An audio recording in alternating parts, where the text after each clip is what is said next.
dialogue. We gon' tell the truth, we ain't scared like a lot of y'all. Matters who they are, do we bow? No. Not at all. Dropping bombs on this wicked world, so it gotta fall underground. Underground dialogue. We gon' tell the truth, we ain't scared like a lot of y'all. Matters who they are, do we bow? No. Not at all. Dropping bombs on this wicked world, so it gotta fall. From the industry to the Oval Office, we expose the darkest motives of them all and disclose what the protocol is. Thinking and moving logical, stopping every maneuver possible, and apologizing for truth is not optional. We gon' help you with what you go through, reshape and mold you, and sweep over them weak lies they told you. If you living with no clue, we gon' deprogram the old you, and you get to keep your soul too. What's going on, man? It's your big brother K-Rino. Your boy Keystone. Y'all are tuned in to another episode of Underground Dialogue Podcast, where the name speaks for itself, man. And I guess the presence of this brother in the middle speaks for itself. You know, as y'all can see, yeah, he's staying here in deep thought, deep meditation, man. This is a legend times 20, and really legend is kind of lightweight. It's really not paying enough homage to this brother whose accomplishments have extended far beyond the imagination of anybody who ever thought about picking up a pen. Because number one, the pen game ain't on his level. The creativity is not on his level, and he just one of the most genuine, coldest cats I ever been around. I'm happy to call this young man my brother and my partner, the king of the ghetto, the Mo City Don. Wrote the Muhammad Ali. Muhammad Ali, what else? Wrote the Silly. Nah, you messing it up, man. Wrote the Vandross. Vandross, yeah. Silly D. Williams. King of the Ghetto. Definitely the king of the ghetto. Elvis Presley. Man, come on, man. Come on, man. This boy got his. Man, I say, you gotta be proud of him because he ain't take no shortcuts. Yeah. If you follow his whole situation, he had to get it from the stairs, man. He had to take the stairs to get it in. And it was nothing that was given. This boy earned every inch he took and fought for every inch he took. Let me say his name. The one and only Mr. Zero is in the building. There we go. How you feeling, bro? Man, I woke up. Come on, man. Like Brother Derek said, the rest is negotiable. The rest is negotiable. God willing, man. Shout out to Brother Derek Muhammad, man. We're gonna have him in here soon. Keystone just said you got it from the stairs, and really, you was living. Look, he didn't get it from the stairs. He was living in a one-story. There were no stairs. Yeah. Bruh, what made you? I don't want to go into the generic question about what made you start liking rap or whatever. We probably have heard these stories over and over again, man. I just want to know what keeps you going in it now that you've been in it so long and you know how dirty this industry is. What keeps you going, bro? The mortgage. Yes, sir. Just being honest, I don't have no love for rap no more. Yeah. Wow. But but I mean, I'm not finna go to work for nobody. I'm not finna go punch nobody clock. Yeah. So I gotta keep doing what I'm doing. Yeah. Cause I mean, I made it to a point to where my bills, I never would have thought that I'd have the type of bills I have right now. Yeah. And it's like, it's cool when you broke and you looking at the person with the bills riding down the street. Right. You ain't in the car to hear that conversation. Right. He just, damn, every 10 minutes. Why you keep saying damn for? You get in the car, man, the mortgage 8 bands. Yeah. That's 8 bands. Monthly. Taxes is next week, they want 28 bands. Yeah. All you see is a 10,000 square foot house and all the cars, and you just, man, that's it. Man, look, I promise I just had waves the other day. Yeah. They done waved by. So I'm trying to meet my quota. That's all I'm doing. Yeah. To whom much is given, much is required. Yeah. And so, do you attribute that to once your success started getting to where it got, that your lifestyle naturally just increases, and that makes the bills man, I gotta. Well, I mean, I could have made a smarter decision to stay small and have more financial longevity that way. Yeah. But I just looked at it like, I'm not smart. Yeah. So I don't want to be in nothing small. And when I say nothing small, I don't mean a structure per se. Yeah. I mean if I feel like a diamond, then I need to be in the diamond store. I don't need to be in the sock store. So I want to be around. I want to live like a diamond. So I was like, as soon as I got a chance, and I learned how to control certain habits I may have had back then. I'm like, this I'm using for this, I can use it to do this here. Because in my mind, I'm like, I gotta live like this at least one time. And once I started living like that, I had to make a lot of sacrifices to do that. With the sacrifices that I made, it probably saved my life. You know what I'm saying? Like leaving certain habits alone that and I'm like, I can just use what I was spending on that to live with. So it's like I'm doing the same thing that I was doing. I'm just spending smarter, even though I hate it. But because I would have kept it in my pocket.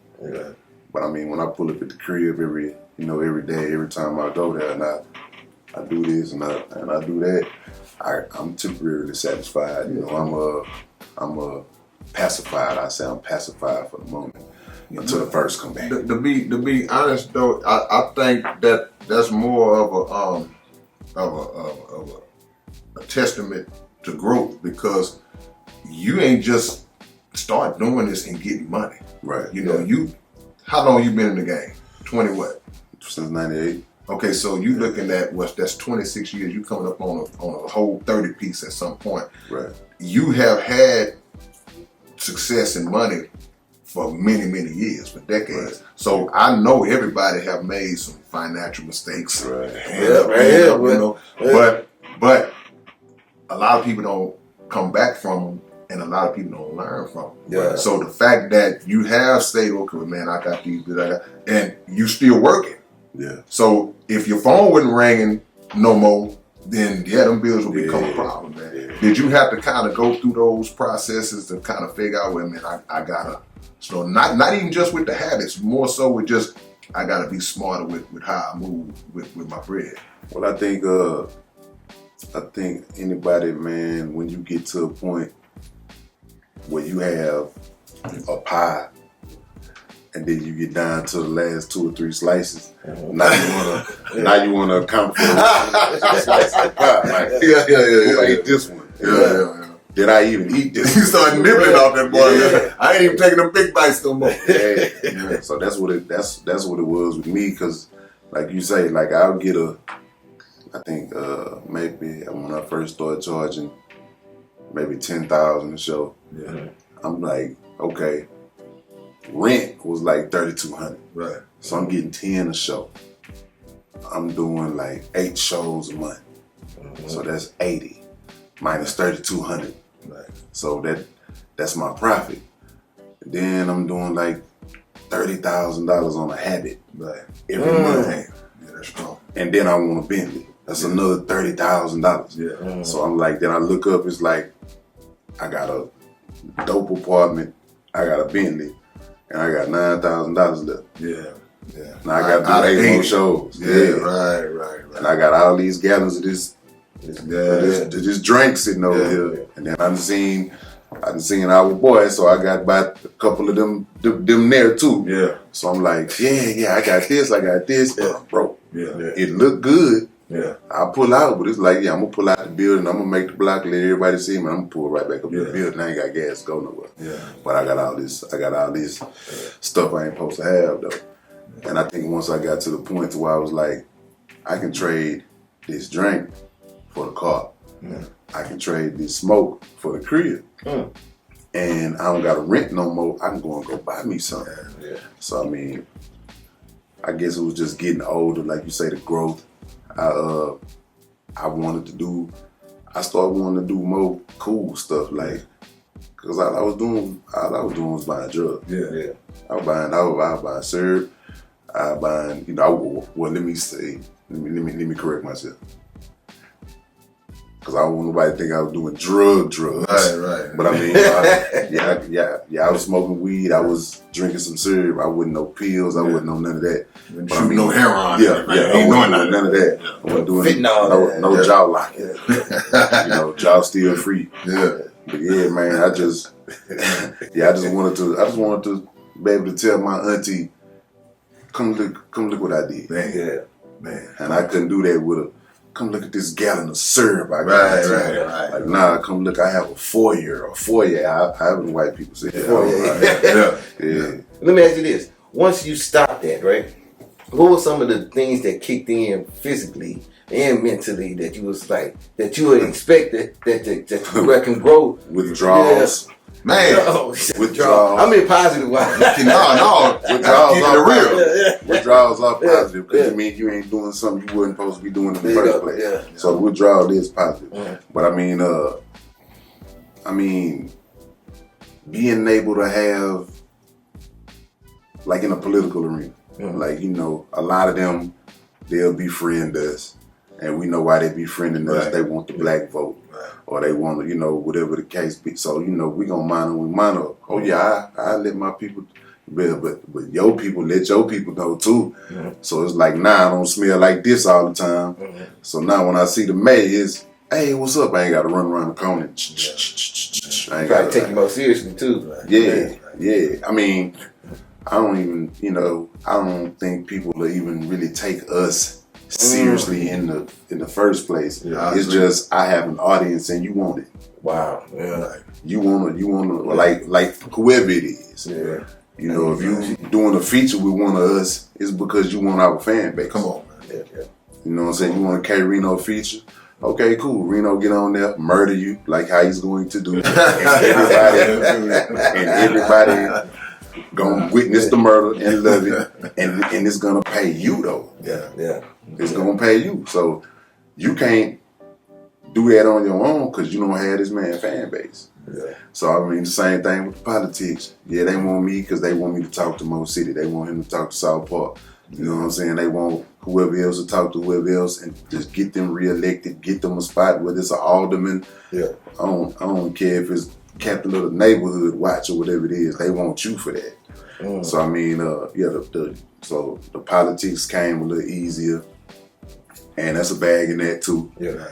And really, I guess being able to do songs, because I ain't even think I was able to do songs without being high for the longest, because I was just high. Yeah, I get that though. Yeah. I mean, I'm still finna smoke. Don't get me wrong, but like all day, I'm like wake up smoking, in the shower smoking. Just everything was smoking. So. Yeah, man. I got your lungs back a little bit. Yeah. You know, the lungs stayed pretty good because I stayed on the basketball court a lot or whatever, and stay in the gym and stuff. But I mean, it was just I guess like I don't know, man. I guess like Iceberg Slim say it was a better bag. Yeah. You know what I'm saying? It was a better bag not having to do this all the time. Yeah. Cause them 12s behind me, like, oh, I gotta spray some and sit up all perpendicular, and you know, it was just a better feeling. How good do it feel now though? When you just talk about what you just talked about having, because I follow you, man, and we were praying for you when you had to go through that situation with the pistol and stuff. How good do it feel now when you got those dismissal papers, man? Well, I mean, it felt good when I got the case because I knew I was gonna have a dismissal. Okay. Yeah, it's kind of like I got a dope lawyer. I do got a dope lawyer, and I guess the way how things happen, certain type of troubles don't really just hit you like that when you reach a certain type of plateau, and then you kind of got like truth on your side too. So I mean, you're gonna take a little persecution, but you ain't gonna take no prosecution. Okay. A lot of them didn't. Yeah, it is. A lot of them didn't do what they were supposed to do correctly. Like, I'm on tape. I'm on tape. Like, hey, you mind if we search your car? Yeah, I mind. Nah, you ain't finna search mine. Oh, we're gonna search it anyway. Okay, cool. That's case dismissed right there. No, without a doubt. Yeah, you don't smell nothing. You wanna come be like, did you evade? Nah, I ain't evade. Something just happened to me, and y'all let it happen. So you think I'm just gonna pull over in the dark for y'all? Nah, we gonna ride up here where the lights is. I don't care what you talking about. Let me ask you this: when they times that you got pulled over, did they know it was you? Or were the times that they did? I mean, I don't even really think it's one of them who don't know who I am. Yeah. You know what I'm saying? Like when it happened, I noticed it was some other officers stepped in to do everything. Yeah. Like the person didn't even want Right. to continue with it. Right. But I mean, it was just a crazy stop, and then it was real close to that foolishness that went on. So in my mind, you know, they got a whole lot of extra stuff on the street. Like some of them may be at me. Gotcha. So I'm like, all right, cool. I'm not gonna make it easy for you. Yeah. If you're gonna be at me for, you know, little dude, if you're gonna be at me, cool. Yeah. You're gonna have to earn this. Right. So you pulled me over all the way in the dark for doing nothing. Yeah. I'm on some. This might be that moment right here. Yeah. So if this is that moment, I'm getting caught with the I got the burner. Yeah. So I'm finna use it. Right. Yeah. So I'm riding and I'm trying to figure out, is this the police or is this the police? Come on, man. Come on. Because if it's the police, cool, I got bond money. Yeah. I got bond money. I got a good lawyer. You know what I'm saying? I got God. I'm not worried about nothing. Come on. Yeah. But this might be the police though. So if this is the police, then Let's get it on. ain't no. But I need to watch and I need to see, and I need to see more than one car pulling up. Yeah. So when I seen other cars pulling up, I'm like, all right, cool. I'm gonna go to jail. But I was prepared to die. Yeah, no question. Man. Yeah. That's another thing about being in a position you're in public eye when you're known like that. Yeah. You got so many unknown entities that can be potential enemies. Yeah. It's like you don't know, and I know I've been knowing you for a long time, and I know that you have a tendency to be standoffish with certain people around like that. Right. And I tell people, I've told people, I said, well, man, you gotta understand the position that he's in. You don't know who really love you and who really don't.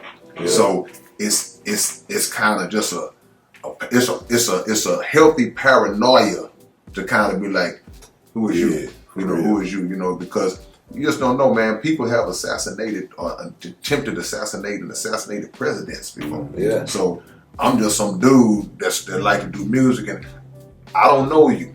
So did that come from what sparked that in you to always have that guard, that wall of that zero wall that everybody know you from? I think the first time, because it came from a particular place. And this particular place was called Club Blue in Dallas, Texas. Yeah. Man told me way back then, I'm fresh out of jail, it's 04. Yeah. I'm hot. I hate you on the radio. I remember. Yeah, I'm like, I'm hot. And dude was like, yeah, man, I'm gonna get your autograph. Yeah. So I say, cool. I put my head down. I pulled my Sharpie out. I like, who you want me to make it to? And I heard the click, click. Oh man. Yeah. And he say, make it out to the nigga who just took your chain. Yeah. Wow. Yeah. And I was like, okay, cool. I had my head down. I'm looking. All I could do was just punch real quick. And I heard the shot. Yeah. I ain't know what the damage was Right. until I guess the adrenaline went down. Right. But I mean, I have a lasting effect of not being able to grow this all the way because of what happened. Yeah. You know what I'm saying? Like that was a real up close and personal Right. shot from a 410 gauge. Right. Damn. And you ain't getting hit. You getting hit with that. You ain't getting hit with. You getting hit with that. Yeah. And it's like, that's a lasting effect. And they burn. Yeah. So Man, and see, a lot of people don't know, because I ain't know that story either, because it's like people are just living and say, oh man, roll mean, roll this, but the situation, everything is cause and effect. Everything got a root cause. Like, this is why this female might withdraw every time this particular guy comes in the room, because he did something to her when she was little. Right. Or this is why this might happen, because I'm having a flashback. When I get in the car, I start sweating because I had a wreck when I was, so everything is cause and effect. And I think that, people got to understand that. And they not gonna understand it, but I mean, I see myself sometimes because I really don't like when I hear people be like, he mean, like I don't like it. Yeah. But then I see it. Right. And it's not that I'm mean. I don't know you. Guarded. And then you walk up, you be like, hey, how you doing? I be like, you good? Why not? You probably played with your balls. Well, you know, I get that. Yeah, no, You know what I'm saying? Dug in your nose. Look, man, look, come on, bro. Like, Somebody, look, please, y'all, please understand.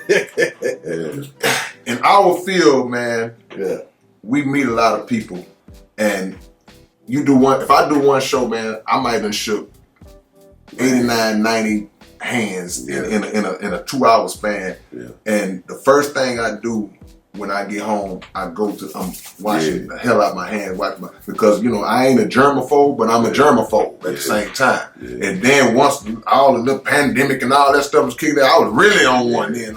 So I mean that's understandable. Don't be mad.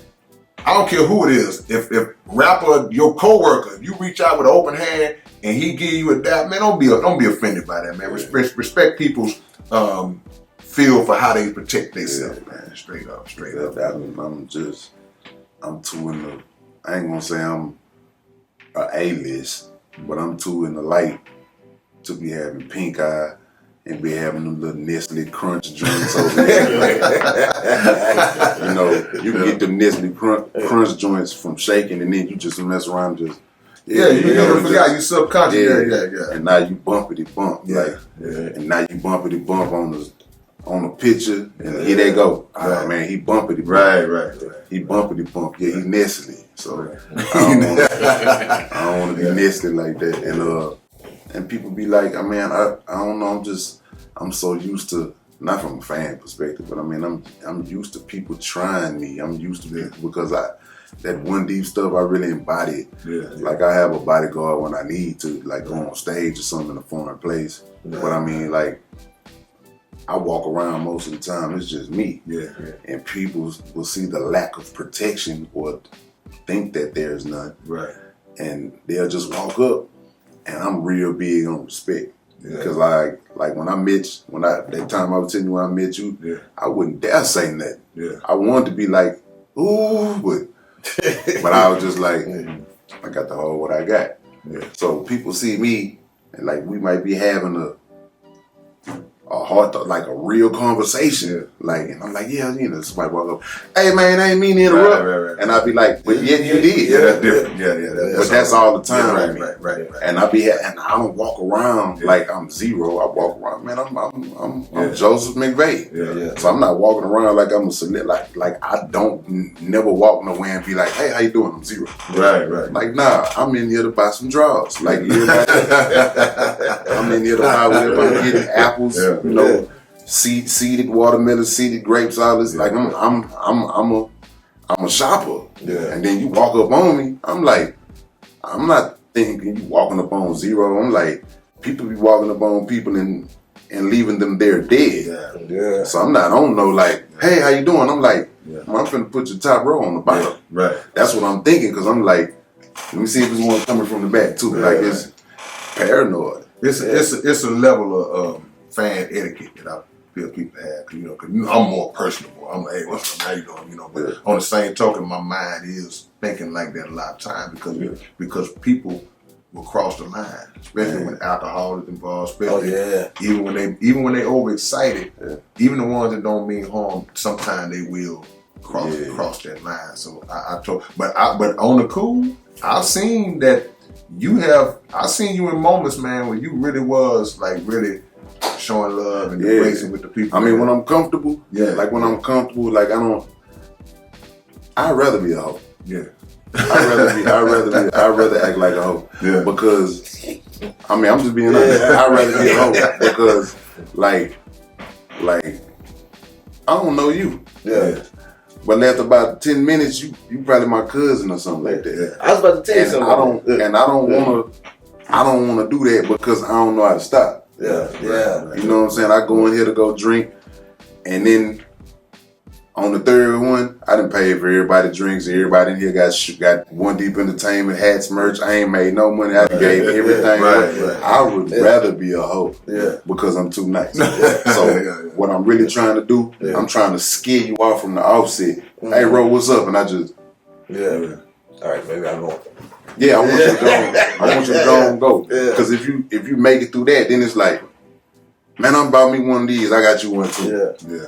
I don't even know you, but you gonna get one. Yeah. And then you know, Murder gonna get one. Reno gonna, and then if it's 4 people out there, then it's 8 of us, and I done spent $2,500. Yeah. Right. And I'm, like I say, with that that pie slice, I'm gonna count for it when I get home. I ain't never know. I took $2,500 out the house, and I came back with $25. Yeah. If I'd have just did for myself, I'd have came back with about $1,800. Yeah. But nah, me and this being nice. Yeah. So I'd rather be a hoe. Man, this is one thing. When we came in and Kay was saying we were going to be interviewing you, and the thing that happened with Cat Williams, this last few moments came in, he really had me thinking about you. You and Cat, because the stories about the generosities y'all boys have, but y'all don't say shit about it. My brain, but y'all don't say nothing about it. Like, we talked to LD,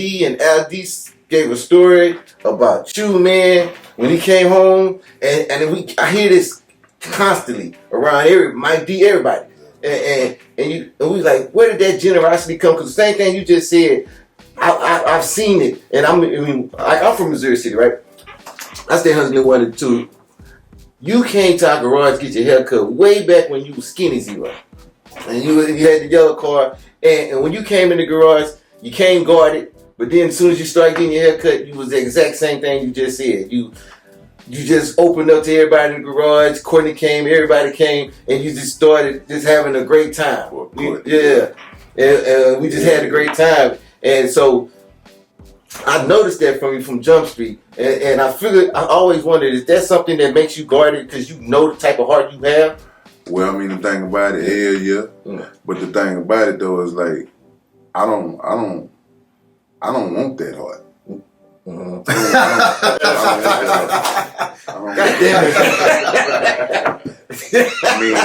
I mean, because what is the heart made for? To be broken. That what Tina Turner said. All right. But that's a because I can't tell you one person right now that I know personally in my day-to-day life that I've done for it that hasn't broke my heart. Wow. I don't know nobody that hasn't. Wow. You know what I'm saying? That's heavy. Yeah. So these people that you do so much for, man, miss doing something for them. Ain't like you ain't never did nothing. You know what I'm saying? Like, and I mean, it's heartbreaking. Yeah. So I don't want that heart. I have it, but I don't want it. Where do you think it came from? Hell. It had to come from hell because I naturally want to do for people because I was out there bad. Yeah. I slept on this. I slept under the bayou over there, and my boy Jimbo, my boy. I said this on the song way back in whatever year it was. I was hooping at the park and everybody went home. I went to the bayou and got up under there and went to sleep. Man. I was under there sleeping and he caught me coming out of there. Yeah. And he really did like, put this in your pocket. I'm finna take you down here to the post again, get you a room for a week. Yeah. And it kind of put me on my feet. Yeah. So once I started to have some stuff, I wanted to share what I had. Yeah. You know what I'm saying? Like, the only reason I had that $30,000 money habit, ain't nowhere in the hell I was finna drink $30,000 worth of syrup. Yeah. And I mean, when I was broke, you're gonna go get your line, go put your ace in a 20 ounce, act like you drinking some syrup. So what you gonna do when you ain't got no financial training and you get some finance? You gonna go get more of the drugs you was getting when you was broke. Yeah. Now I'm getting a gallon. Definitely don't want to die drinking this by myself. I'm finna come recruit y'all to come die with me. Like, that's what I'm finna do. Hey, look what I got. I got a gallon. Yeah. Oh, you got a gallon? Yeah. Hold on, let me. Hey, they wouldn't even come in with shirts on. They'll just get in the car. Yeah. We ride. Yeah, we finna go over here to Pee Wee and them house. Yeah, blew up. We gonna pull up over here, Screw House. We gonna. Well, you know it. Like, everybody in the car just. We just gone. Yeah. And I could have went just kept getting my same ace and been cool. But yeah, that heart got to come from hell, man, because it always gets you messed up in a relationship. It gets you messed up in a situationship. Yeah. It gets you messed up on a cruise ship. Any kind of ship. Yeah, any kind of ship. Championship. Yeah. Yeah, you know, I tell people all the time, it's it's a numbers game, and you're gonna meet so many people in life, and out of all those people you meet, it's gonna be a microscopic amount that you can really look to and say, them were some real ones. The rest of them, or most of them, are gonna be ones that burn you in the end. So it's like people just take God's natural generosity that they put in you, and they recognize it. Yeah. When they recognize it, They play on they're it. gonna play on it. Yeah. So it puts you in a bad situation, but it also teaches you what they say in the church. They teach you discernment. Yeah. So you know, and you know, burn me once, shame on me. Shame on you. Burn me twice, shame on me. Right. So you know, I give everybody a shot. But one thing I know, and that's why it broke your heart, because you knew the place that your intentions came from. And so it's like, man, this how you do me, or this how she do me. Right. See, I mean, look, when you was talking about back in the days when you first got out, and when I Hate You and all that was out, I remember that so vividly because, and I talk about this in my book, another shameless plug, like this. You came and got me one time on Christmas, on New Year's Eve. He always says this. Always stand on that, bro. New Year's Eve, I know this because I tell us all that Ro calls you out of left field. Yeah, You know, you ain't heard from Ro since 1973, and then hey, what's up, man? I'm going to Opelousas. Come ride with me, you know. And we went to Fort Worth, Dallas. I can't remember where it was. And man, I Hate You was popping so strong, man. It was like when Pop first got out. Yeah. And man, this dude said, man, you want to do something? I was like, shit, I can do this. Man, I got on that stage for 5 minutes, bro. Yeah. I'm not expecting nothing. I'm just rolling with my little bro. This dude came to the hotel, $1,500. And I was like, what this for? Like, fool, you performed tonight, didn't you? Like I wouldn't treat it that straight out. I was like, okay. Yeah. So then he had had some dudes that wanted to do a feature with him. And they was finna pay him some bread for the feature. I'm going along for a ride, I ain't tripping. He come to the side and say, hey man, if I get these dudes to put you on this song, I'll split the money with you. Like, I ain't ask you for all this, bro. But now they didn't put me on the song, but I'm good. Yeah. You know, so that's the whole thing about just the generosity that I had to disagree. I feel like it's God put that in you, but people would turn it around and turn it into something that'll make you. And what the bad part about it is, it'll make you, if you're not careful, neglect to help people who really deserve it because of what this other Negro done did to mess it up for everybody else. And they say takers can recognize givers. Yeah. So they plot on them. But I wanted to talk because sort of the heart you have is we've sort of interviewed a lot of people from Screwed Up Click, right? Everybody sort of has the same exact story when it comes to their relationship with Screw. And it sort of has that same heart that Screw was giving everybody. You kind of possess, you know, In his own way. in his own way. It ain't the same. But I mean, you know what I mean? I'm trying to be sour. Yeah. Yeah, I don't know, man. It's just I definitely can't match Robert Earl. But I don't want that heart. I don't know. Screw was something different. Screw was something different, man. He was a magnet. Like I don't really be drawing nobody to me like how he was. I be trying to Repel. Like, bag off. But you know what? But people are drawn to you in a different kind, because it's the music, man. It's like you got an effect on people that not many artists. And look, and I'm gonna put you in the category. Forget record sales and international pop, like a Michael Jackson, like a Tupac. The appeal, the effect that you have on people. I seen it. Yeah. The same show that I rode to him with in Dallas or wherever it was. I don't know if you remember this. After the show, Ro walked over to this area where they taking pictures, right? So I'm in the cut. I'm just chilling, you know. Big crowd of people standing around. This girl on the side, she just screaming, "Oh, baby, I love you." She say, "I'll catch a case for you, baby. I'll catch a case for you." She screamed that about 5 times. He never looked. He just like I was like, man, what is this? Catch a case? This girl gonna run some work up the highway, get caught, do 15 years because she liked this song that he put out. That's called I Hate You. That's called I Hate You. But that's the kind of effect. Do you ever like think about like, man, what is it about me that I had that kind of impact on people who hear my music? I know why that is. I know why that is because I'm them. Yeah. I'm them. And I mean, like, because I'm pretty sure you heard it, because being a fan of yours, I look at that the same way, except doing what you do, I understand it. So when a fan be like, man, that's what I've been wanting to say, I just don't know how to say it like that. Mm. So once I get up and be like, hey, man, I talk about a situation about an ungrateful person, Right.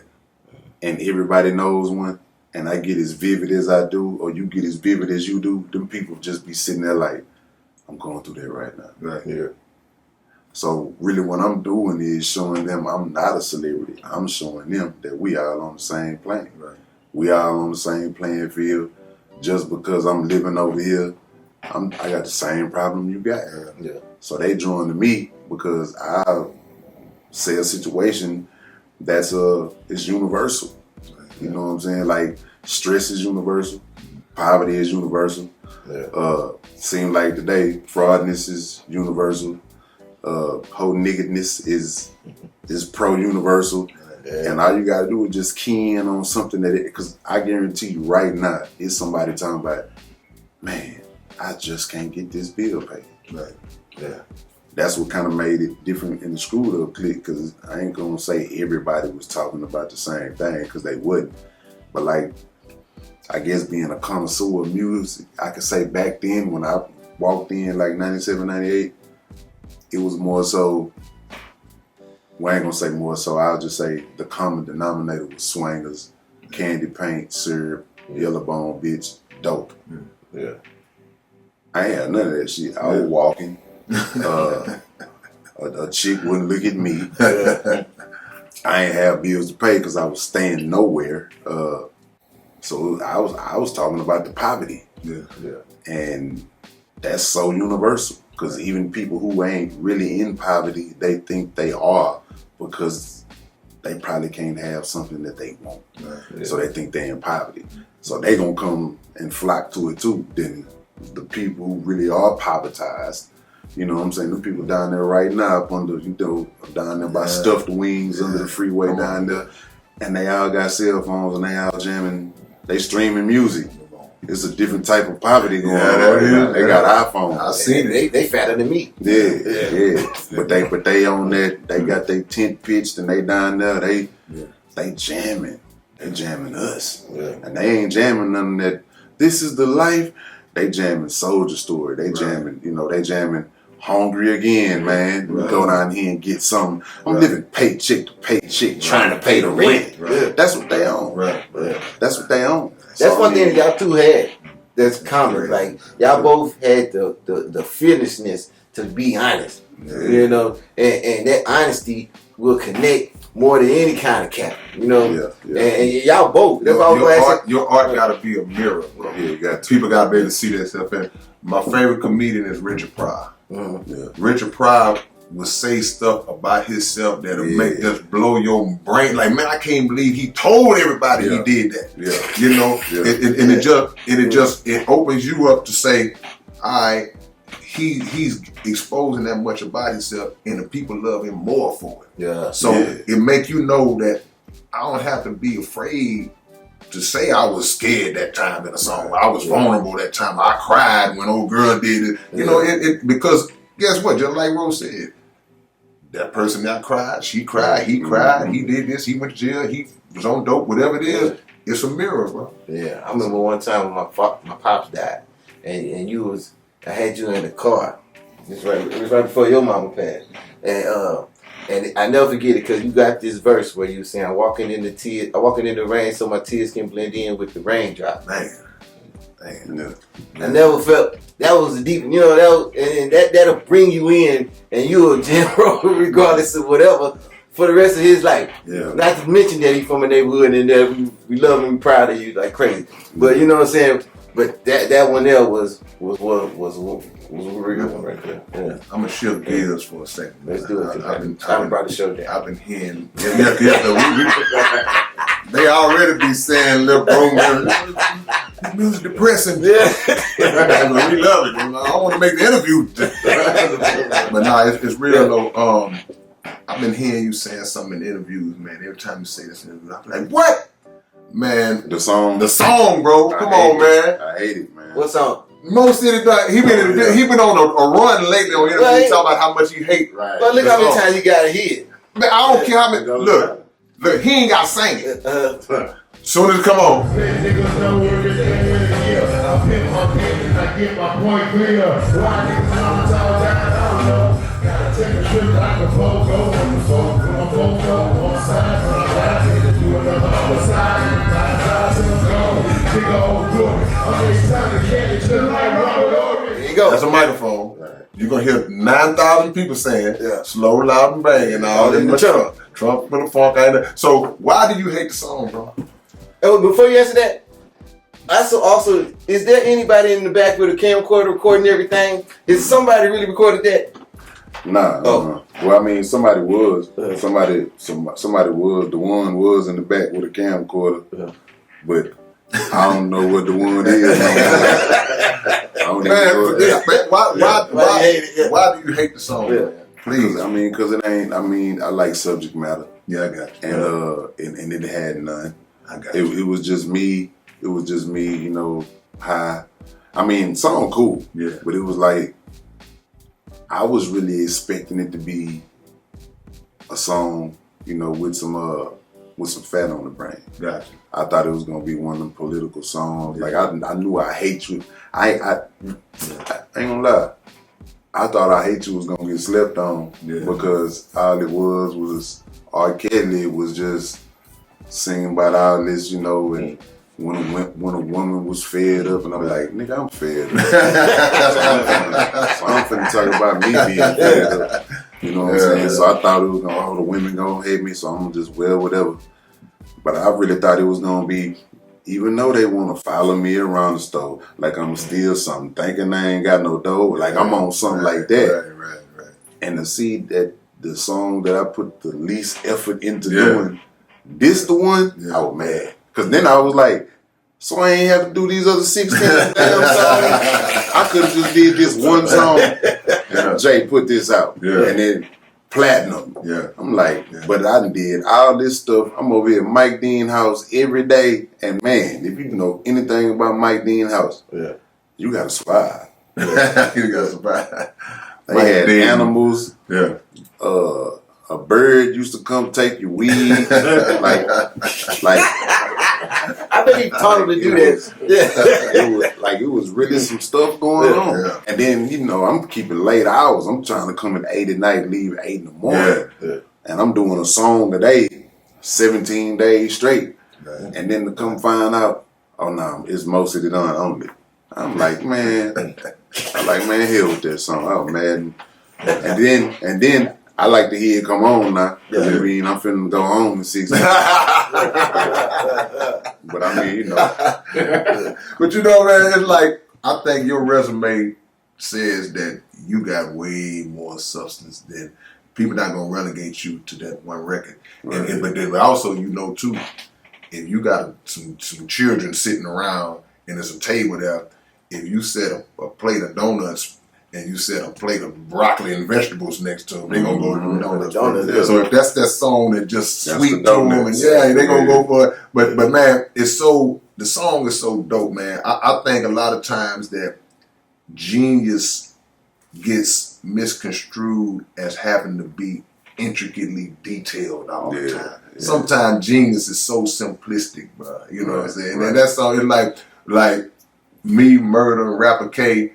Anytime we have one of your shows, we wait for that song to come on, especially me and Rapper K, because we always lock into the crowd reaction as soon as that beat hit. Right. That's what we be on, like, cause you'll be halfway, you got 20 more minutes to go, and we be like, watch when it come on. You know what I'm saying? And every time, man, it never felt, as soon as that bad boy hit, everybody just go crazy, man. And the whole crowd, the janitor singing the words in the club. Everybody know the words, man. So, you know, we just, man, we love the song, man. You keep on hating. You gonna make a song called I Hate That Song. Mo City Don. I hate that song. Yeah.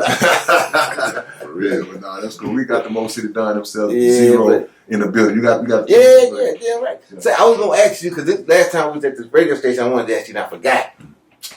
Nip last Victory Day, when he gave you that shout out on there. Bang that zero. Talking about Nipsey Hussle. Yeah. Make sure Nipsey Hussle. Gangsta Nip. Yeah. Everything talking about Nip. Yeah. What was your relationship with Nip? And then at the same time, what you thought about that when he did that? Well, I mean, Nip was cool, man. Nipsey was cool. Like I had went, I can't remember what year, maybe it was 2013, 2012 or something, but the first time I even went to go and meet Gazi from Empire, I just gassed the band up.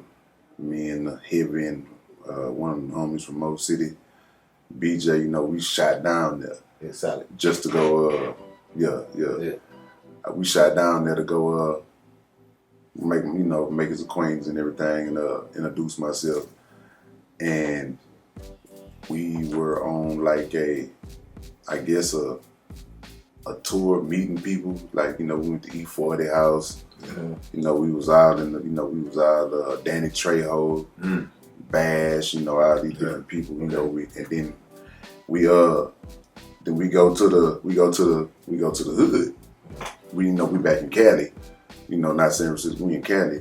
And I'm in the wrong neighborhood. Okay. Because, you know, Nip and them rolling. I'm a Hoover. So I'm supposed to be out Hoover Street. Yeah. But Nip over here at the 60s. Or where we was. But I mean, the other Crip people was like, it's like, cuz you ain't supposed to be over there, cuz. Like like they're gonna mop you. I'm like, ain't nobody finna mop nothing with me. I'm good. And at the end of the day, it's Nipsey Hussle. He was already like the young Snoop. Yeah. Not even just looking like Snoop. He was already running stuff, and he was already trying to bring the gangs together. Yeah, he was doing that. He already had a couple businesses going. He was already on this Black Unity. Yeah. So I pull up on him, and we go over there.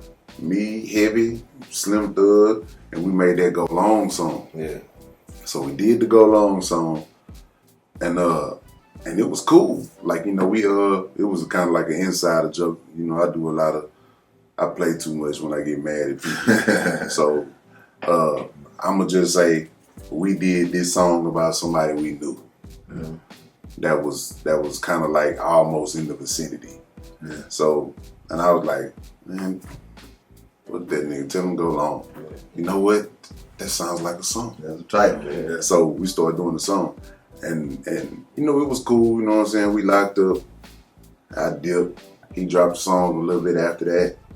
And then he started to blow up. Like blow up, you know, dating Lauren London. And then when that sipping that Clico, banging that Zero, and I was like, oh, that's dope. Man. I was like, that's dope. And I was like, man, I need to get another song, cuz. And then as soon as I said it, they were showing him getting gunned down like the same week. So, I mean, you know, Nip was cool. When he came down, he was doing his House of Blues tour. He had reached out like, hey, man, tell Roy I want him and Slim to come do Go Long. But then, you know, the other dude was going. So, of course, scratch that. So I went, I checked the show out. I got to dap him up. You know, we didn't get to hang out and nothing like that, man. But I mean, Nip was he was the same dude you saw on all those interviews. Like Yeah. he was the same dude. Dude was authentic. Yeah, I went out there to just to visit the mural, and we was all going all around. You know, now Rolling 60s is sort of like a tourist. 60th Street is sort of like a tourist spot. Yeah. But it's like a million little nips out there now. Yeah. They all like the inspiration that he gave to that neighborhood. They all like little nips. They all sound like all talk to him, all Black Power, all unified. It was He crazy. planted the Yeah. seeds. He Yeah. planted- You know, Pac even said that, like, y'all kill me, but it's gonna give birth. I'm gonna give birth to a million me's, pretty Yeah. much. You know, Ice-T said on what's that? I can't say there'll be another one after me. So you can kill a man, but you can't kill an idea. Right. The idea is eternal, man. Especially once the seed been planted in the people, man. Let me ask you a question, man, because you know people ask me this, so I gotta ask it, man. Like, how many albums do you got? Because I ain't trying to start no mess, but the people always say, I know I got a lot of music. I know you got a lot of music. Now I'm not talking about library, because I can't touch you on library. There's a difference between library and catalog. Yeah. Catalog is what you done release. Library is what you got put up. Yeah. He got music. He got that, I heard he don't never put out shit. I ain't even close. Yeah.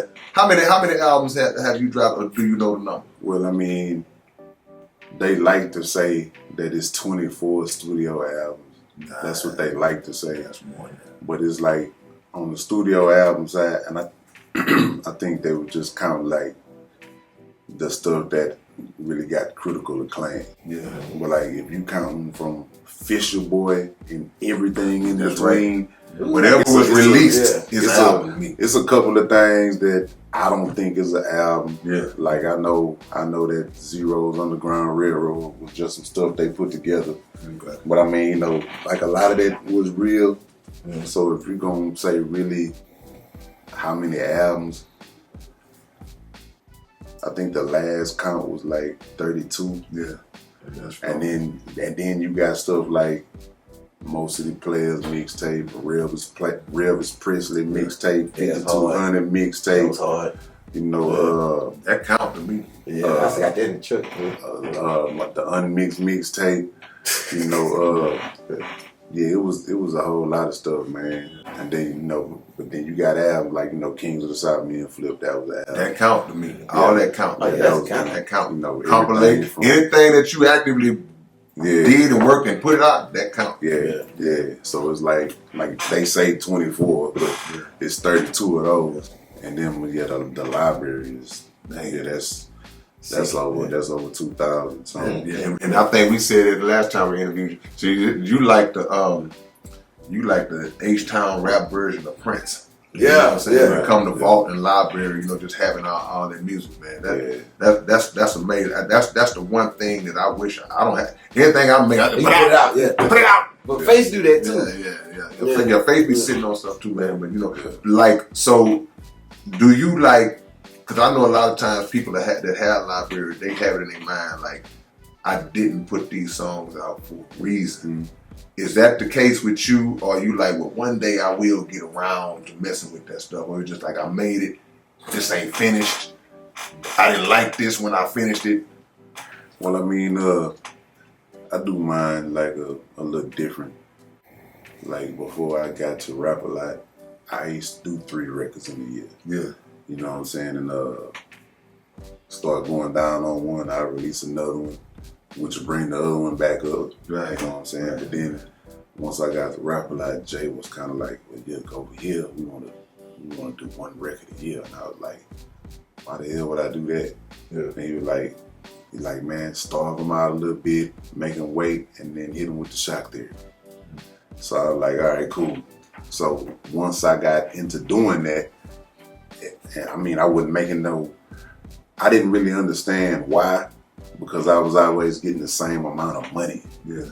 But when I got to the CEO position and I started putting out music on my own, it was kind of like I put out a record and I'm not getting the artist pay no more. I mean, even getting everything. Line share. Yeah. So then it's like I put out Drinking and Driving. Whatever year that was, 2016 or something. I put that out and it did good. Like I think the first check I got, like I put it out maybe it was June, and I think skip July, August, the first check came. Yeah. And this is like my first rap check. Right. This is my first rap check, $53,000. Yeah. Yeah. And then the check the next month was $45,000. Yeah.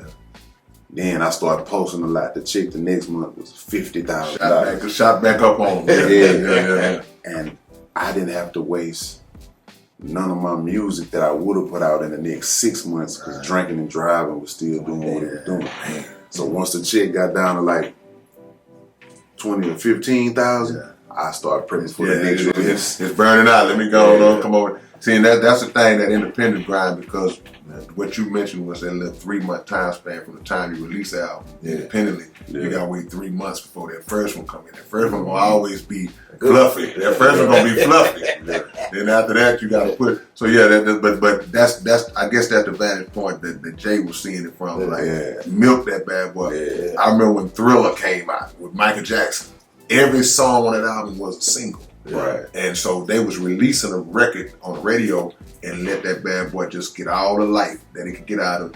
Now we finna put out Beat It. Willie Jean and rolled it out. Now Beat It. Now we gonna put out Thriller. Now, so that the same principle was in place in rap too. But it's just a little different because of that underground. How have social media like changed that for you as far as being a CEO now? How you navigate your label and your hustle with the implementation of the social media grind? Barely. I don't post a lot. I don't post a lot. I post some jokes. I post a snippet every now and then, or I post a flyer for a concert or something. But I mean, it don't really take too much. But once I'm locked into, all right, I'm gonna release this on this date, then I'm gonna, I'm not gonna overdo it, but I'm gonna put out. If I got 4 weeks to promote, I'm probably gonna post 3 times. Still killing. Cause what I post is gonna be so meaningful. And then if I put the music on there, I'm gonna choose one of the best parts to put on there. You know what I'm saying? It's like on Wolf of Wall Street, but when he said, "Sell me this pen," and couldn't nobody sell the pen to the one dude who's like, "Write your phone number. I need a pen." There it is. So I'm walking around saying, hey, write your phone number down. I need a pen. All right, cool. Well, let me say this pen, and then you can write the phone number down. So I'm just being a double hustler. I was gonna ask you that too. You sort of kind of answered the question I was gonna ask, but I still gonna ask you because I remember when Muhammad Ali came out. Classic, let me tell you, classic. And then you had right at that time you had put out another CD with Mike D, and I was wondering, I was like, Ro is really pumping this Muhammad Ali, but that the Mike D one, not really too much at all. You know what I'm saying? So I was wondering, I was like, why would you promote so much of that? But then you just kind of sort of just answered the question because when you own it all, I'm gonna put my focus in what I own. Well, nah, that ain't it. It's just what do they call Southwest Digital now? They just did some fuck business. Oh, so okay, so because that album was a classic with one you and Mike D. I don't care. They did fuck business. They did fuck business. Yeah, they did fuck business, and over at the Empire, like I'm my own boss. I mean, that's a distributor. You know what I'm saying? So is that situation with School the Hard Way, but they play the game with the paperwork. And I mean, it's so easy to make a song.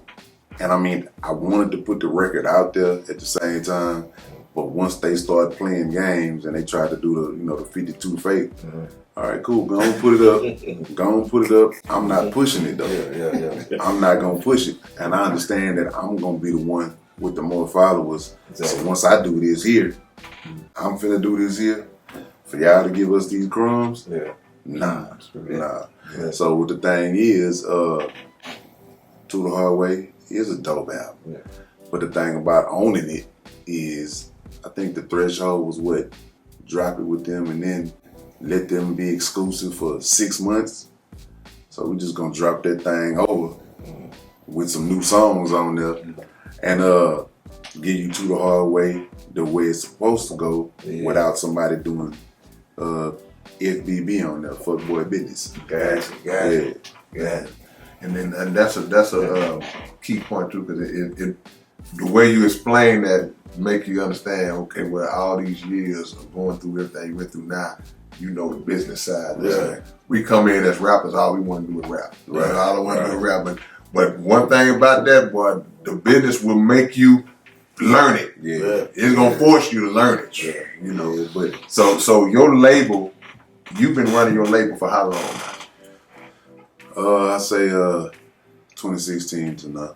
I know that you is Lolita Monroe. That's your only artist. Yeah. Okay, so are you looking to like sign other young artists coming in? You just what made you say I'm gonna rock with her? Because like I said, because I know how you are. So for her to even get pulled in, what did you see in her that make you say, all right, come on, let's get it on? Well, I mean, at first she was willing to listen.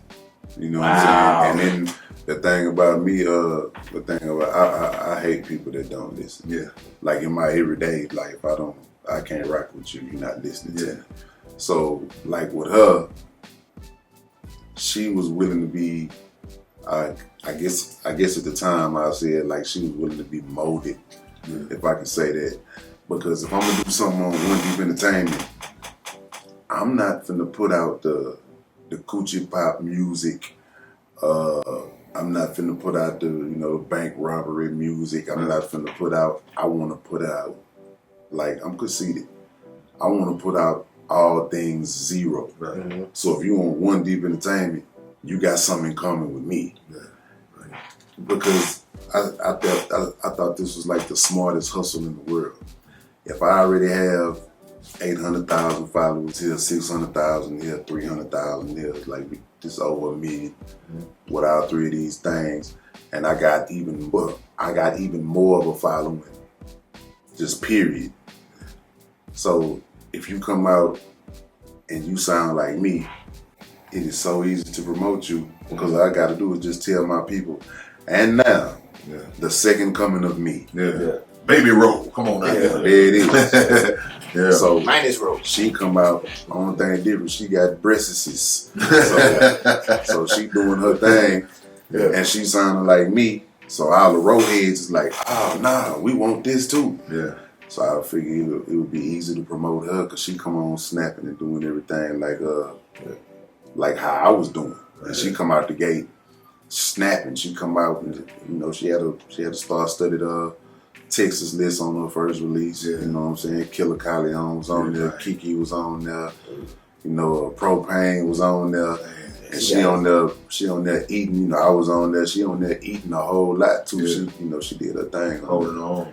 And I didn't sign though, because I said that a long time ago. I would never sign an artist. I didn't sign Lolita Monroe. Yeah. What I did was, I let her do her own thing on One Deep Ladies. Yeah. So it's One Deep Entertainment, but that was One Deep Entertainment / Ladies. Yeah. You know what I'm saying? So that's a whole nother record label. Yeah. It's still cool under mine, too. but it's me. You know what I'm saying? It's cool too that I like to see people who have label. I like to see them empower artists instead of trying to enslave. Right. Don't enslave, empower. Right. And that's a big thing to me. But you just said something that I hear a lot of people who have had labels for years say is that one of the main things, and just let this be a lesson to anybody who listening, is y'all artists have to listen, bro.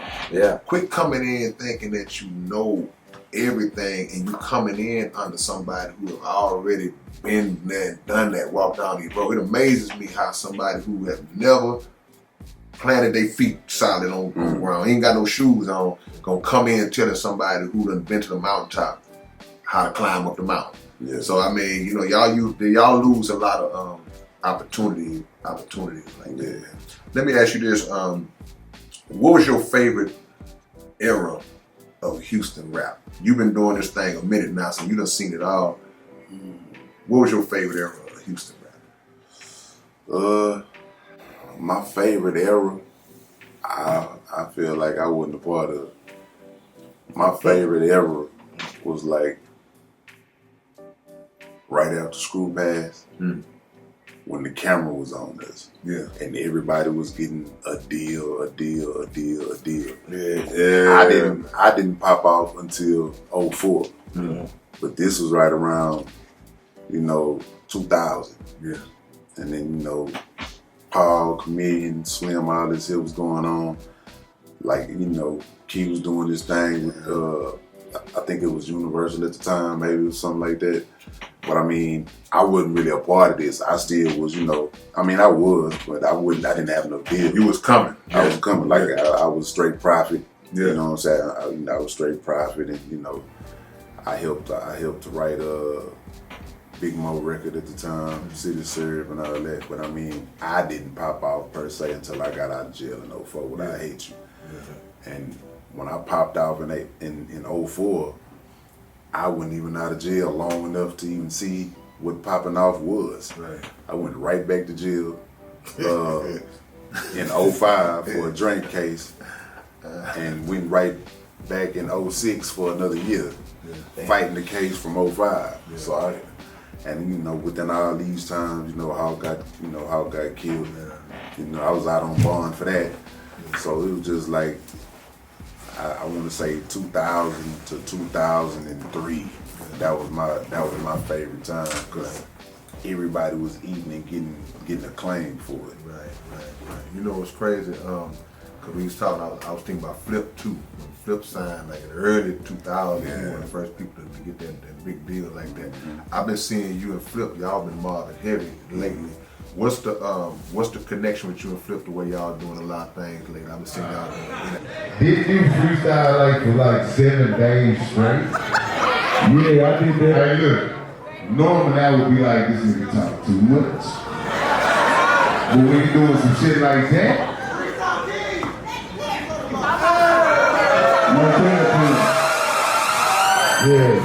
shows and sets together, songs, and really on some serious business together. Yeah.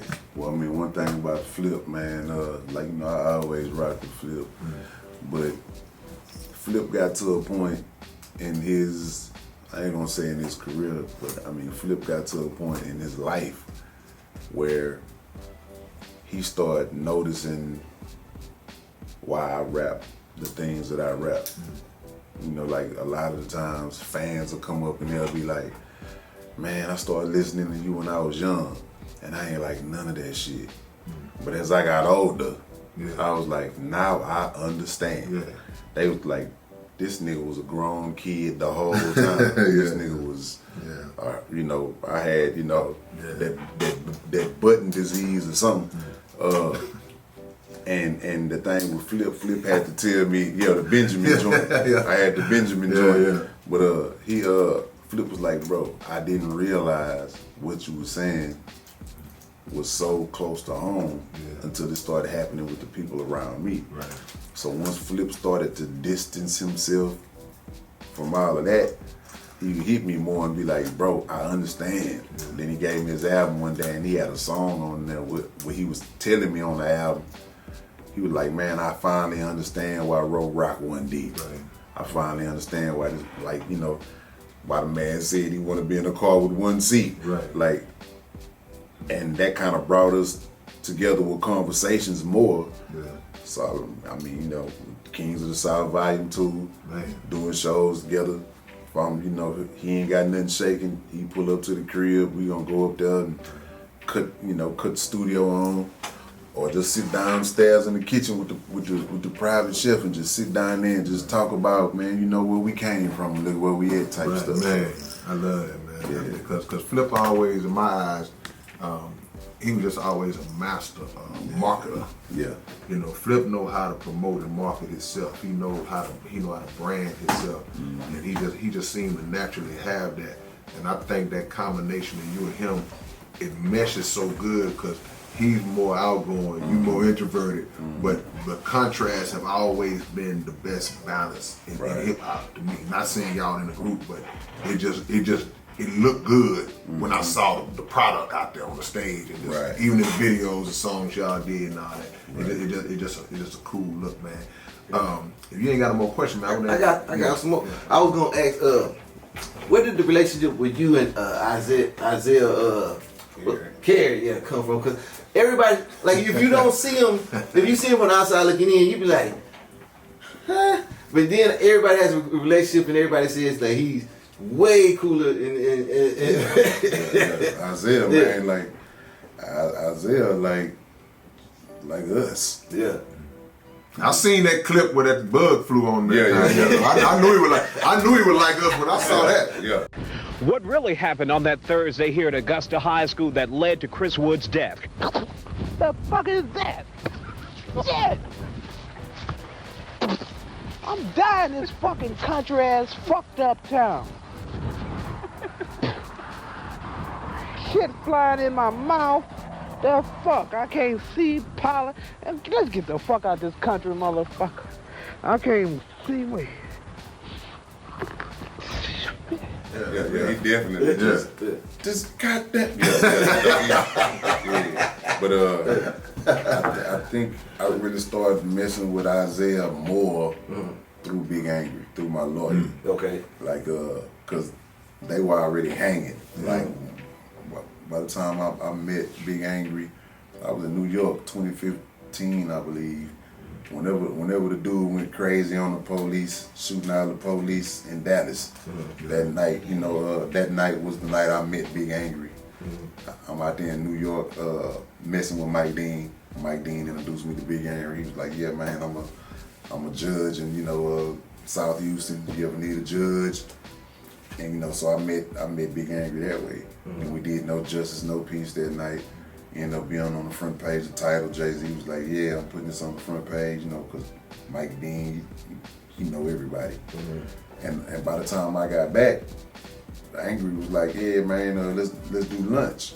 So I pull up, he'll pay for lunch 1 week, I'll pay for lunch the next week, and so on and so forth. And then he'll be like, yeah, man, I'll be kicking it with Bun B and Isaiah and all this and all that. So then he'll be like, pull up on me over here, and Isaiah will be there. Yeah. So now, Isaiah done, he interviewed me before, but it was like on the, how Isaiah is, like, he like Billy D or something, like he extra Billy D, like zero, we have to, and it's like, you want to be, like his voice make you want to just pay attention, you know what I'm saying, but like, it's the same voice after the cut, but he just, but he a real nigga though. It was the same voice after the cut, but he, you know what I'm saying? And we be, we'll just be kicking it somewhere, man. And he just always just with the same good positive energy, man. Yeah. He invite me somewhere, I invite him somewhere. He pull up, and we just have a good time. Yeah. I always figure that, because I say it got to be something that you can connect with that'll make you feel that comfortable to go. You know what I mean? Well, I mean, with me, man, I don't care what you do. Yeah. If you make my spirit feel cool, then I mean, you make my spirit feel cool. We ain't never had nothing bad. And the thing about it, with his job, he supposed to have something negative to say all the time. Yeah. And even on certain situations that I won't really just bring all the way up and make everybody 100% abreast on, like he'd be like, hey, look, I gotta go get their side of the story. Yeah. But I'm not gonna bury you. Okay. You know what I'm saying? And like and that's, on some transparency. Yeah. He like, I gotta do my job. Yeah, exactly. I have to do my job because this is big news. Right. Yeah. But like, I know we probably go be in the same place later. Yeah. So I ain't gonna bury you. Yeah, you know what I'm saying? Yeah. And on that kind of note, I always wanted to see you give you the opportunity to respond to what people might be saying, or to about when you went to go talk to them. There's all kind of conversations and stuff in the street saying that this snitching, is this not snitching, or this road just being grown. What do you got to say to those people that that's saying stuff and such like that? I ain't got shit to say to them. There we go then. Yeah. No question about it. This is what I wanted to ask you before we go. We got the Mo City Don, the King of Ghetto Zero in the building, man. We ain't gonna hold him up too long. But I gotta ask you this on a light note. Mount Rushmore, Houston. Oh yeah. I have you face Screw, but I can't never just really lock in on that fourth face, you know, because there's 4 on Mount. When people try to put 9 people on Mount, I said Mount Rushmore. Who is your, like, are you good with, don't be modest, are you good with you, Face, and Screw so far? Them 3? Because I'm looking at history. Nah. Okay, now, I can't think of my 4th, so I'm going to hold it. I'm going to add murder. I might get some counseling for murder. I'm gonna dip in Mo in there. You gonna put Mo in as your, but the other 3 is just who your folk. We'll Okay, do my roll phone. that. Okay, it'll be Face, it'll be Ro, it'll be you, it'll be Mo. You can't be with 4. With the 4 heads on them. Yeah. That's my phone. Okay, you got 4 murder. Man, I ain't gonna lie. Just the history, you know, I'm a Face dude. Yeah. Face is 1. Yeah. But the body of work, Ro done. Well, you got 4. He gonna be first. Yeah, but I'm just saying. Okay, you going it all. Yeah, my order be Ro, Okay. Face. Man.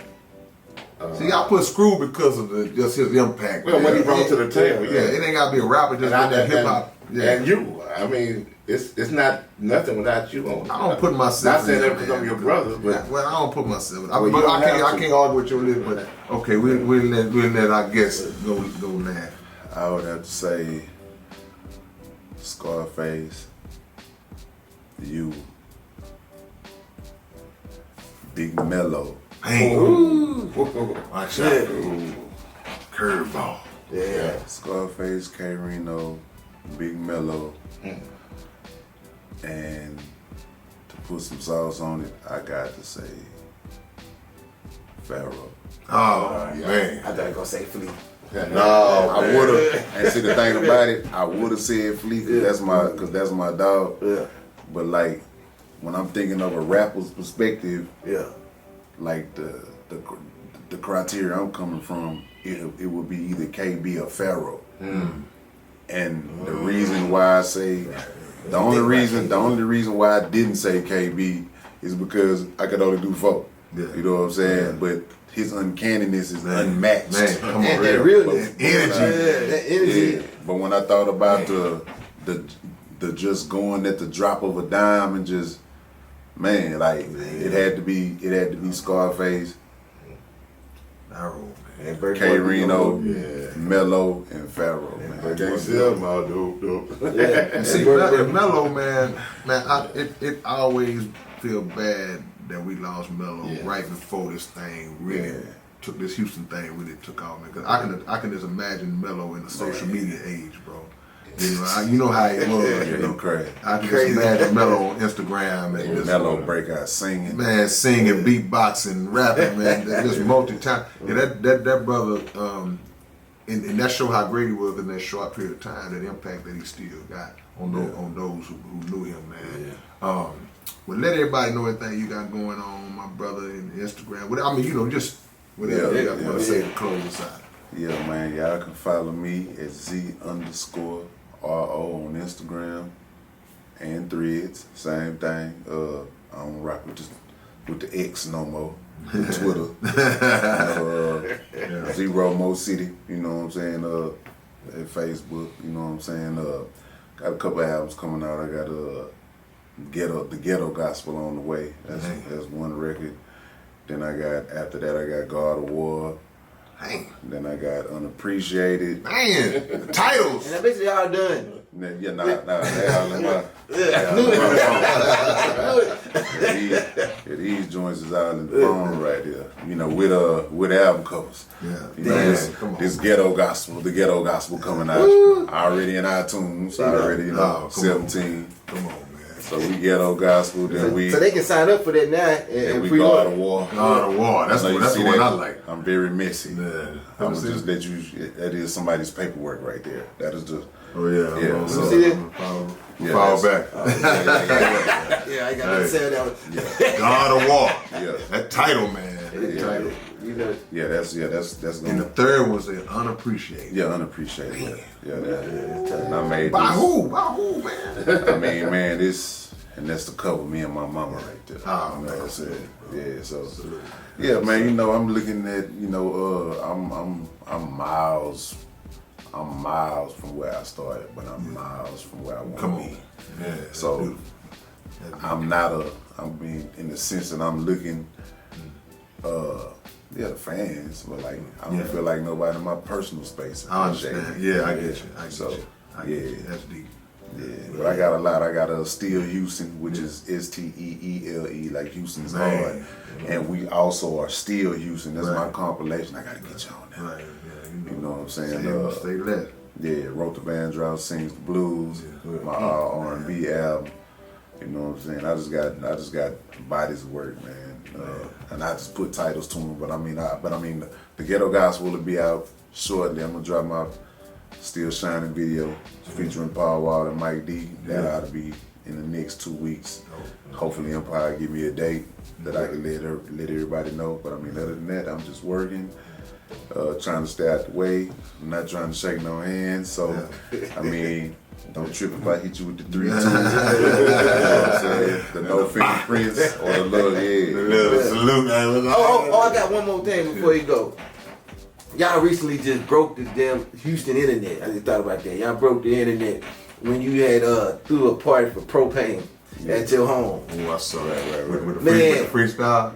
I wanted to tell you thank you for that, man, because it brought me back to when we was really getting down with the freestyling. Do you consider do that some more? Or, cause I know it seems like you're just growing, bro. Just in a good healthy mind. I remember one of the boys you saying there, like, I got niggas in the house. I don't even have niggas in the house. Nah. None of that no more. Nah, I'm not. I don't. That ain't really. I mean, that was cool. Yeah. But I mean, that was. I mean, that wasn't my idea. That was Propane's idea because everybody was there. I was just doing something for Pro. Yeah. But I mean, I don't. That ain't growth for me because I'd rather be paid for mine. Yeah. I don't like doing nothing for free. Right. So I mean, if I'm finna freestyle, we gonna drop the R out. We gonna do a freestyle. But I mean, it was a great moment. Yeah. But as you can see, that was a very large place we was in. Yeah. And I want to, if it was me, I'm gonna seal that. I'm gonna package that up and seal that. That's that CEO Business. There's too many hard hitters in that. You know, Sauce Walker, Propane, Mike D, me, Flip. Like it was definitely it was a great time. But I mean, I don't think I'm gonna do that no more. Well, you know, sometimes you ain't gotta do it but once. We saw that's the city loves it. Yeah, I love that, man. I ain't gonna lie, that brought back some great memories, man. I love that. Yeah. Well, man, we appreciate you coming on, bro. You know, I mean, I thank you every time, man. And you know, I say this, I'm saying it again. Anything you need your big brother on, don't hesitate. You know, it's all I don't care if you picking up the trash that day. Hey, man, I need one more person to come help me grab these bags. I'm coming. You know, it's all love, man. So and from another Mo City cat, man, we are so proud of you, big dog. Man, we're gonna continue to support you. no question about Whatever. The one and only Zero in this thing, man. Underground Dialogue Podcast, your big brother K-Rino. And your boy Keith Stowe. Murder One back in the cut, man. Look like he about to pass out. I gotta get him home, man. I gotta get him home, man. You know, we'll catch y'all next week, man. Salute. What's up, man? It's your big brother K-Rino, and check this out, man. The Underground Dialogue Podcast is offering advertising opportunities, man. You can promote your business, you can promote your video, your song, whatever it is that you have, man. Reach out to us if you're interested in promoting on the Underground Dialogue Podcast. All you gotta do is email us at undergrounddialoguepodcast@gmail.com. Get it. And man, look, we got some merch that's gonna blow y'all mind. It's gonna blow y'all. When y'all see the merch, y'all gonna be wanting to just dive through the screen. We got some coming for you, man. We building, man. We building. So watch that as we grow. Already.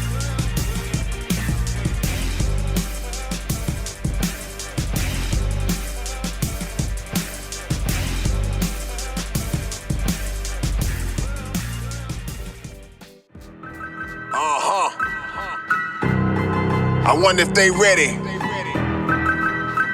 They ain't ready to have this conversation. Or these kind of conversations. But guess what? We gonna have them anyway. underground dialogue. We gon' tell the truth, we ain't scared like a lot of y'all. Matters who they are, do we bow? No, not at all. Dropping bombs on this wicked world, so it gotta fall. Underground dialogue. We gon' tell the truth, we ain't scared like a lot of y'all. Matters who they are, do we bow? No, not at all. Dropping bombs on this wicked world, so it gotta fall. From the industry to the Oval Office, we expose the darkest motives of them all and disclose what the protocol is. Thinking and moving logical, stopping every maneuver possible, and apologizing for truth is not optional. We gon' help you with what you go through, reshape and mold you, and sweep over them weak lies they told you. If you living with no clue, we gon' deprogram the old you, and you get to keep your soul too.